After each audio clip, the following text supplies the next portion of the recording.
Okay, so today we're going to do caring for clones. We're going to do spider mite treatment. We're going to do a little bit of fertilizer, and we're going to do a little bit of transplanting. So we got all our supplies here. Use the ocean forest, Fox Farm soil, or sometimes I'll blend the ocean forest and the strawberry fields just to have a good aerated mix for seedlings. They probably make a seedling mix, but I just use what I got, and sometimes I use recycled soil because you have to. You can't afford to buy new soil all the time. But anyway, I use the smart pots, the grow bags. I mean, lots of companies make these. I use the smart pots ones because they're made in USA, and I hate stuff made in China, so I use made in USA stuff if I can. So I just got a couple small ones of these that we're going to put our clones into, our bigger clones, because I grow outdoors, and over the winter I just grow a couple small plants to keep them going, and I breed over the winter. So we got a couple males. These smaller clones, we're just going to give the spider mite treatment and a dose of this Techniflora Route 66, which I'm told is excellent for germination and transplant clones. You can use it right away as soon as you're doing it, and it's a 111. It's a really nice treatment. For the smaller ones, you just add it like any other fertilizer.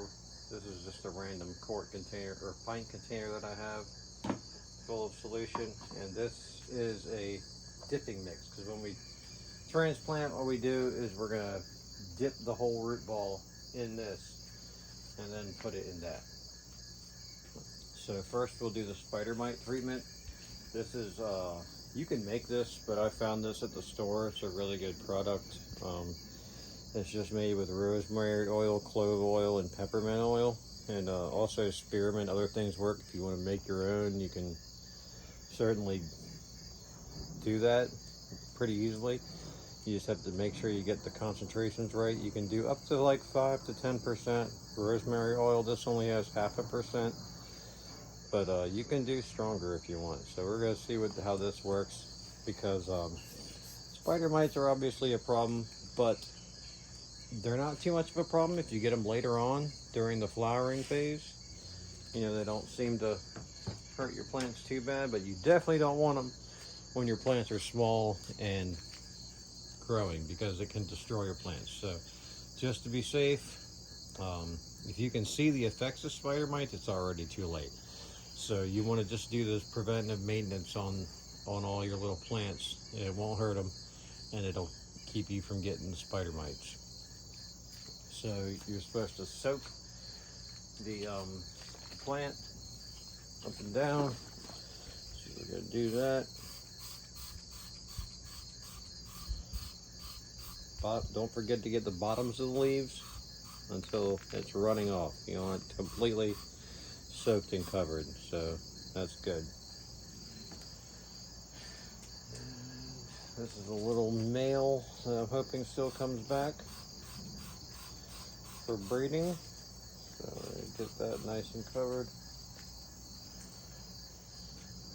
And this one.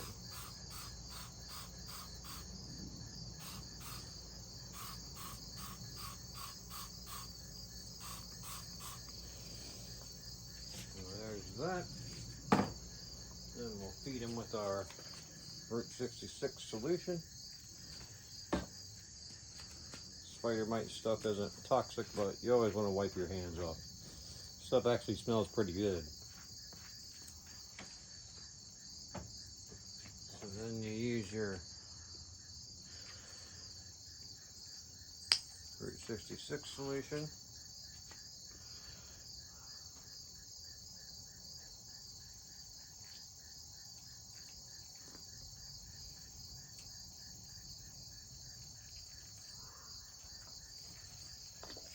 This helps form tap roots. It just pretty much enhances your root system. It helps it to grow right away.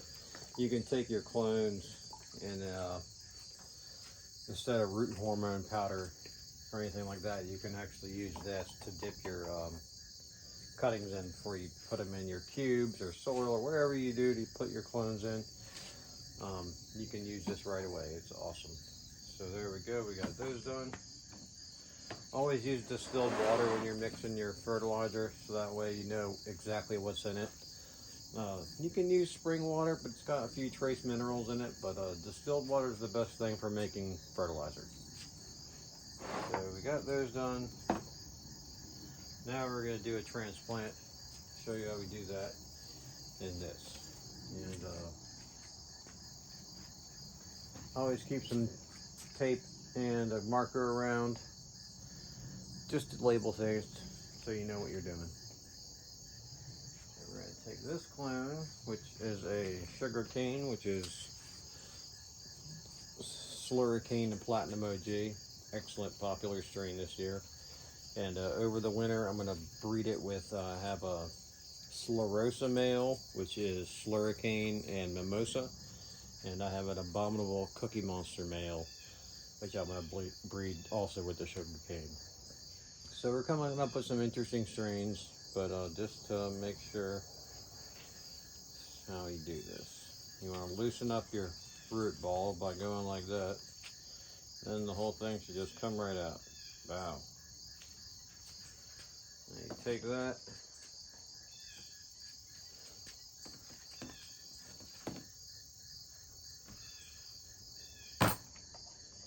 And you're going to want to dip it right in here. Just dip it right in there. And then put it in here. Then get your trowel handy.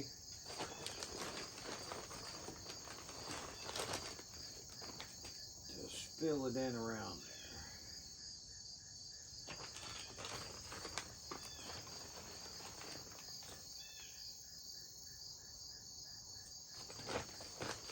The important thing to remember when filling any pot or using your plants, transplanting any plants into these any pots or grow bags, you don't have to fill it up all the way.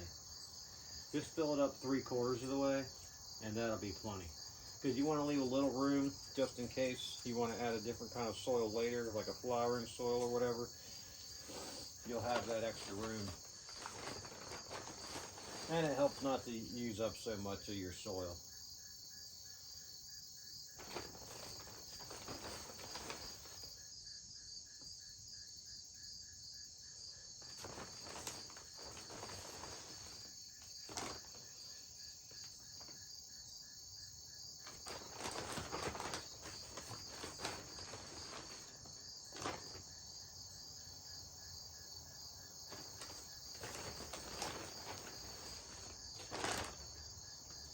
And there we go, that should be enough.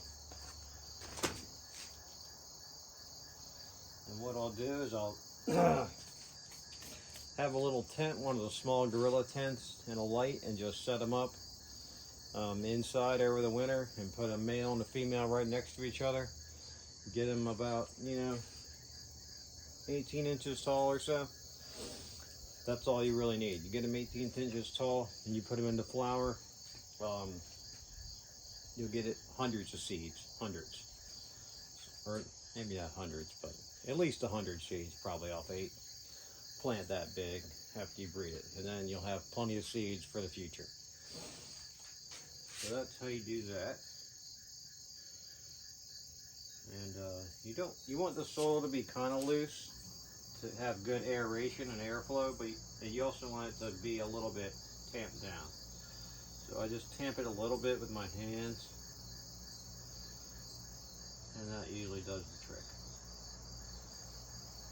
So, got that taken care of. Spray it with the spider mite stuff.